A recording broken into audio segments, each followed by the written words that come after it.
Okay guys, so here I have the Amazon Fire TV. It's not responding at all when I'm trying to use the remote control, trying to use Netflix, it's not responding.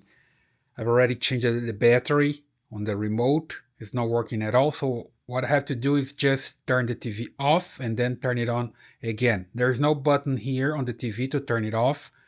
So I have to unplug the cable. So basically here behind the TV, there's this cable, the power cable. I can just disconnect from here if I want to, or from the outlet and plug it back. There we go, it's coming back.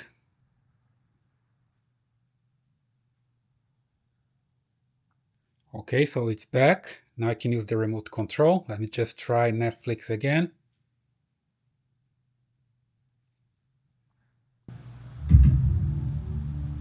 Okay, so it's working perfectly now. So that's the way you can solve this problem with the Amazon Fire TV when you get it stuck. Alright, I hope you like this video. Please subscribe to this channel, leave your thumbs up in your comments, and I see you in the next one.